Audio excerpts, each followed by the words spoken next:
তো বন্ধুরা, হাই। আজকে আমি কি রান্না করতে যাচ্ছি আপনাদেরকে দেখাবো। ছোলা কচু নিলাম আর সঙ্গে আলু কেটে নিলাম। এই যে এরকম করে টুকরো টুকরো করে আমি ছোলা কচু দিয়ে পনির রান্না করবো। তো কীভাবে রান্না করব বন্ধুরা, আমি আপনাদেরকে দেখাবো। এই যে আমি পনিরটা কাটতেছি, এগুলা দিয়ে বানাবো, তখন বলেছিলাম। তো দেখো কীভাবে করে পনির আমি একটু বড় করে করছি, কেননা সবাই মুখে লাগবে, আর ছোট করলে পরে মুখে লাগবে না, তাই একটু বড় করে দিলাম। তো দেখতে থাকো বন্ধুরা, তোমরাও আজকে নিরামিষ খাবে, কেননা আজকে বৃহস্পতিবার, কেননা গুরু ভগবান শ্রীকৃষ্ণের জন্ম, তাই তোমরাও আজকে পনির রান্না করবে, তাই না বন্ধুরা? পনিরের সবজি বানাইতে যাচ্ছি, আপনাদেরকে যে দেখালাম, তার সঙ্গে মশলা পড়বে একটু দারচিনি, আর এটা আদা, 4-5টা শুকনো লঙ্কা, আর হলো ধনিয়া আর জিরা। এইটা মশলা পড়বে হালকা, কারণ গরম তো, এখন হালকা মশলা দিয়েই করবো। ঠিক আছে বন্ধুরা?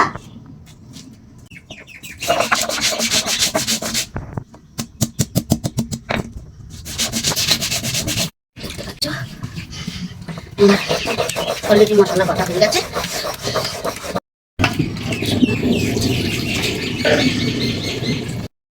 তো এবার আমি বন্ধুরা পনিরটা ভেজে নেব। তো তোমরা দেখতে থাকো কীভাবে আমি ভাজি।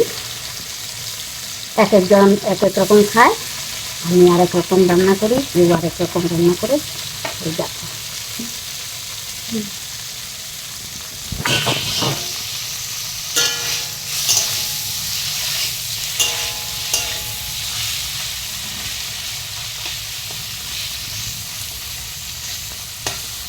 আমার পনির ভাজা হয়ে গেছে, এখন আমি এটা নামাচ্ছি। তারপরে দেখতে থাকো তোমরা। এই দেখো বন্ধুরা, পনির ভেজে নিয়েছি। এখন আমি যে ছোলা কচুটা সোমবার দিব। কী বলবো, এই যে প্রথমে তেজপাতা পড়েছে বন্ধুরা, পড়েছে শুকনো লঙ্কা 4টা। তো বন্ধুরা দেখতে পাচ্ছ। তারপরে এখন দিব আমি সাদা জিরা, দিয়ে দিলাম সাদা জিরা। তারপরে দিলাম আমি একটু এলাচ। তারপরে দিচ্ছি আমি ধনিয়া পাতা। দেখো বন্ধুরা, কিন্তু একটু টমেটো হলে ভালো হতো, কিন্তু টমেটো নাই। আর একটু, তো বন্ধুরা দেখতে পাচ্ছ, এই যে আমি ছোলা কচুটা দিয়ে দিলাম। আলু ছোলা কচু দিয়ে পনির কড়াই ভেজে দিচ্ছি। এখন দিব আমি একটু হলুদ, তারপরে পড়বে লবণ, পরিমাণ মতো লবণ লাগবে, যেহেতু সবজি সেই আন্দাজে দিতে হবে, বেশি দিলে খাওয়া যাবে না, তাই এটা আমি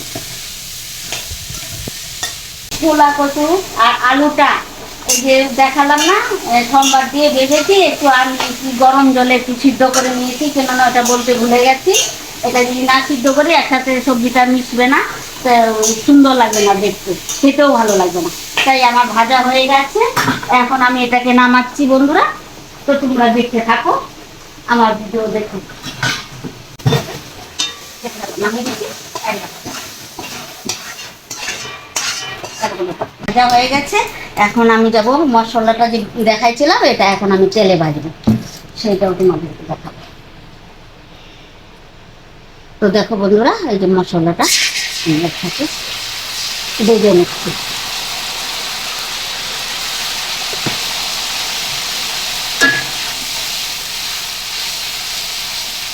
সোমবারটা তো আমি আগেই দিয়ে দিচ্ছি, এখন এটা আমি মশলাটা ভেজে নিচ্ছি। এটা আমি পনিরের সবজি করবো, এভাবে আমি বানাই। এক একজন এক এক ডিজাইনের বানাই, আমি এভাবে বানাই। এভাবে আমার খেতে বেশি ভালো লাগে, কারণ আমরা গ্রামের মানুষ তো, আমরা অত হাবি জাবি দিয়ে খাই না, গ্যাস হয়, তারপরে ওষুধ বিসুখ হয়।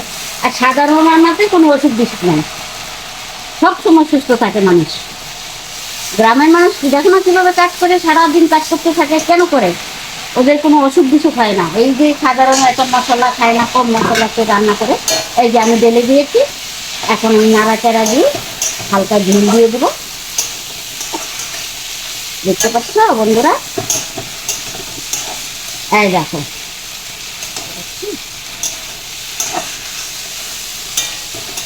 সুজিটা ভাজা হয়ে গেছে। এখন আমি একটু এখানে জল দিব। কি জল দিব? গরম জল করেছি, কেননা এটা ছোলা কচু পড়েছে তো, একটু গরম জল না দিলে ধরতে পারে, ঠিক নাই। এই যে দেখো হয়ে গেছে। এখন আমি দিচ্ছি এটার মধ্যে পনির ঢেলে। হ্যাঁ বন্ধুরা, দেখতে পাচ্ছি তো? তো এখন আমি দিব এটার মধ্যে আরেকটা মশলা।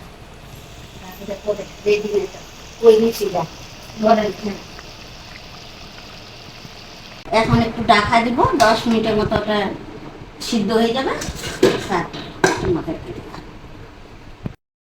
10 মিনিট হয়ে গেল। এই যে আমারও সবজি হয়ে গেল, এই দেখো হয়ে গেছে। এখন আমি এটার মধ্যে দিচ্ছি একটু হালকা একটু চিনি চিনি দিলাম, আর একটু মিট মশলা হালকা দিলাম, বাস, বেশি দিব না, কারণ মশলা তো গরম, কি খাওয়া যাচ্ছে না। তো আমার রান্না হয়ে গেল। তো কেমন হয়েছে কমেন্ট করে জানাবেন, সাবস্ক্রাইব করবেন আমার চ্যানেলটাকে।